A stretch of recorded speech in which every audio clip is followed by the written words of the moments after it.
23.1, here's some tips and tricks to help you guys improve your score if you've already done the workout.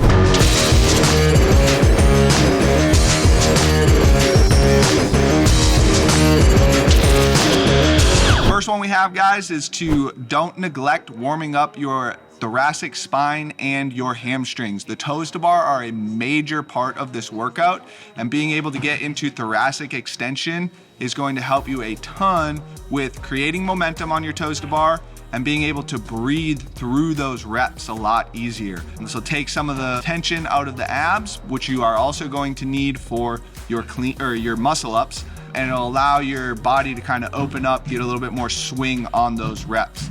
The other thing is hamstrings. We want to make sure those are long. Those can also impede our ability to create a good thoracic extension or extension inside of our ring muscle ups and our ability to compress in our toes to bar, which will affect our breathing if those aren't warmed up very well. The other thing is shoulder flexion, so that is raising your arms straight up overhead. This involves hanging from a bar. It also kind of incorporates some of that thoracic spine extension. So making sure your shoulder flexion is super warmed up, you're able to breathe in those positions. If you guys look down below in the comments, you'll be able to find our warm up for this workout, which will help you guys get into better thoracic extension positions and warm those hamstrings up really well so you guys can get into a good compression position. The next thing you guys want to focus on is your rowing technique. So rowing has been harped on a lot in the sport and creating a good kind of like stroke and a efficient stroke. There's two different ways you guys can row. One of them being where you guys bring your butt a little bit closer to your heels, which is like typically a no in the sport or in rowing. But what this is going to allow you to do is get a good lean back on the rower, and instead of doing more of a pull with the upper body, you get a little bit more of a push with the legs. This is going to save some of that lat and that bicep and that grip for your toes to bar and ring muscle up. So you guys will be a little bit fresher if you're running into some of that kind of like muscular fatigue when you guys get to your ring muscle ups by rowing this way. You guys can see a video of me actually demoing this to kind of get an idea of what this might look like. Might be a little bit of a change for you, but the row is not a super important part of this workout. We just want to come off the rower in an efficient state and a non-fatigued state so we can go into the mixed work and move through that a little bit quicker.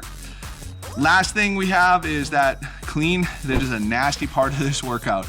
You guys want to make sure that you are breathing through the whole rep. So we talk about this a lot, minimal muscular contractions. So using as little muscle as possible to perform the clean. And then the next thing you want to do is make sure that you're able to breathe in that front rack. So sometimes that bar crashes down, compresses that diaphragm, and you'll actually start to hold your breath a little bit as you start to rip those cleans and that bar starts to come down on your front rack.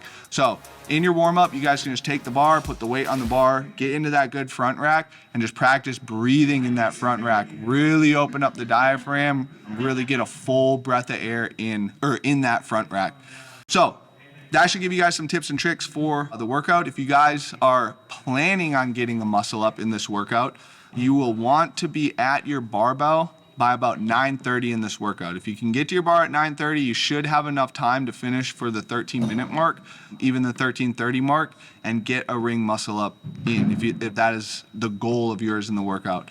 If you guys are a little bit more competitive, you guys are trying to push the pace a little bit more, if you guys can kind of be done with those cleans before the 9:30 mark, you should be able to finish your ring muscle ups and get back to your rower, get some cals on the rower. So hopefully that gives you guys some ideas of kind of where you should be, where you want to be in this workout, and hopefully your second attempt goes a little bit better than that first one. Good luck, guys.